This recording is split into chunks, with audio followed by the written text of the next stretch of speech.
What if the reason you still feel stuck isn't the pain itself, but your attachment to it? We've all been there. Something happens, a breakup, a betrayal, a mischance, and no matter how much time passes, it still shows up in your thoughts. You replay the moments, analyze every word, wonder what you could have done differently. But here's the thing, holding on doesn't protect you. It just keeps the wound open. And science now shows exactly why that happens. Stick around till the end. I'll guide you through a simple 5-minute breathing and visualization practice that'll help you finally release what's been weighing you down. Let's start with what's actually going on inside your brain when you can't let go. When you're lost in overthinking or emotional pain, a part of your brain called the default mode network lights up. It's like your mind's autopilot. It keeps replaying memories, running mental simulations, and weaving stories about who you are. Now, that network isn't bad. It helps you reflect, learn, and plan. But when something hurts you deeply, it gets stuck in a loop. Your brain keeps revisiting the same emotional memory, almost like it's trying to solve the pain. Except it can't. Because emotions aren't puzzles, they're waves. They're meant to move through you, not stay inside you. Now, here's the cool part. Mindfulness literally quiets this network. MRI scans show that when you meditate, parts of the default mode network calm down and the regions linked to present moment awareness, like the insula and anterior cingulate cortex, light up instead. That's why mindfulness feels like relief. It brings you back from the endless why and what if into the right now. Real talk, letting go isn't about erasing what happened. It's about releasing your brain's need to keep replaying it. Because every time you replay, your body relives it. Your heart rate spikes. Your muscles tense. Your brain releases stress chemicals like cortisol. And that's why you feel trapped. Your mind is replaying a movie your body keeps reacting to. So, what do? You start training your awareness to notice when you're holding on. You don't fight the thoughts, you watch them. You label them. Oh, there's that memory again. Oh, that's the feeling of guilt showing up. You give them space to exist without letting them drive. This is what neuroscientists call decentering, seeing your thoughts and emotions as passing experiences, not your identity.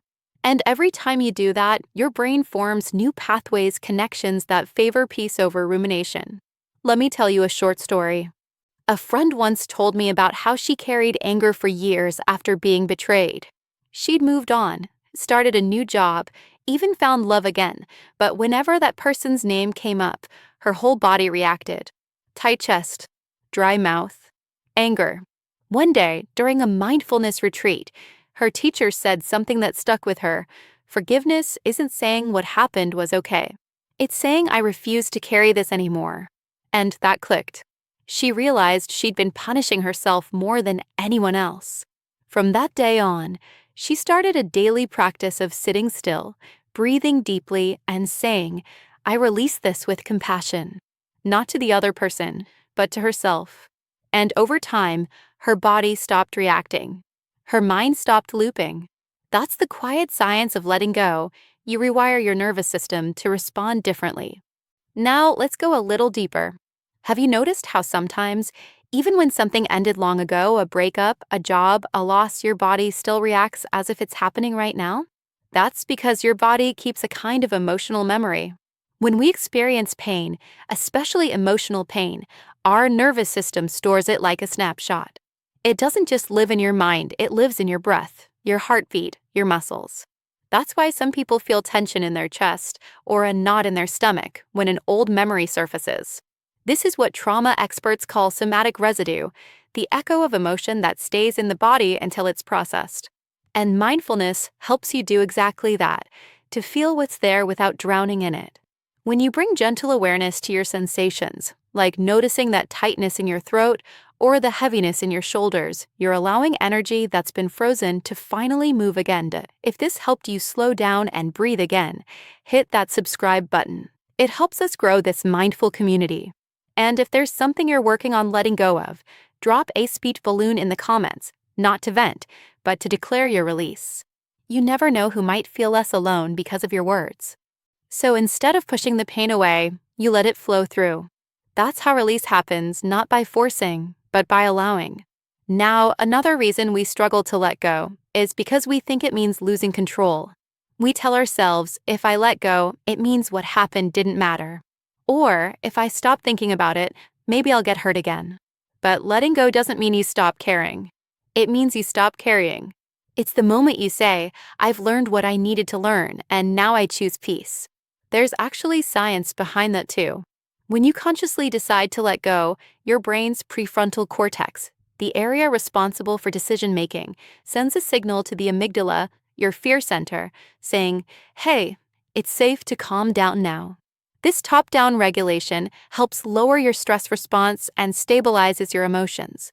So even if your heart still aches, your nervous system begins to find balance again. That's why emotional release often feels like a deep exhale. Your body finally realizing it's allowed to rest. Here's something powerful to remember. Letting go is not one big decision. It's 1,000 tiny ones. It's choosing moment by moment to stop feeding the same story. It's catching yourself mid-thought and saying, no, I don't need to go there right now. Each time you do that, your brain rewires just a little more. Neuroscientists call this experience-dependent plasticity. Your brain physically changes in response to what you focus on. So the more you focus on peace, the stronger those peaceful circuits become, and the less power old emotional patterns have over you. Let me give you an image that might help. Imagine your mind as a river. Every thought, every memory is a drop of water flowing through. Now, pain is like a log that gets stuck in the middle. At first, the water builds up behind it. Pressure grows. But when you learn to sit, breathe, and allow awareness to soften around it, the current eventually carries the log downstream. You don't have to dive in and force it. You just have to stay still long enough for the current to move again. That's what mindfulness really is, not about controlling your thoughts, but about trusting the natural flow of your own healing. Another layer of letting go is forgiveness, and I don't mean the fluffy kind. I mean the kind that takes real courage. Forgiveness isn't about saying, what they did was okay. It's about saying, I deserve peace more than I deserve to replay this pain. Studies from UC Berkeley found that people who practice forgiveness have lower blood pressure, better sleep, and less anxiety. Not because they condone what happened, but because they stop using their energy to keep reliving it. You can forgive someone and still keep your boundaries. You can release resentment without inviting them back into your life. Forgiveness is something you do for you. It's a gift you give to your nervous system, so it can finally stand down from constant alert mode. Here's a truth that's hard to accept but deeply freeing. You don't have to wait for closure to let go. Sometimes, closure doesn't come from the other person. Sometimes it comes from your own heart saying, this chapter has taught me enough. You might never get the apology, the explanation, or the perfect goodbye you hoped for, and yet you can still choose to be free. Because closure is not something you get. It's something you create. And every time you breathe through the discomfort, every time you soften instead of resist, you're creating it. So maybe right now, you're not ready to let go completely, and that's okay. Start by softening your grip. Instead of trying to move on, try move with the breath, with the feeling, with the slow rhythm of healing. You don't have to rush peace. Peace arrives the moment you stop fighting where you are. That's the real secret of release. It's not about forgetting or pretending you're over it. It's about remembering that you are bigger than the pain. That within you, there's a calm awareness untouched by what happened, a stillness that's always been there, waiting. When you touch that stillness, the past starts to loosen its grip. And slowly, gently, you begin to feel free again. All right, let's do that together right now. If you can, find a comfortable place to sit. Let your shoulders drop. Take a slow, deep breath in through your nose and exhale softly through your mouth. Now again, inhale and exhale. Let your breath anchor you here.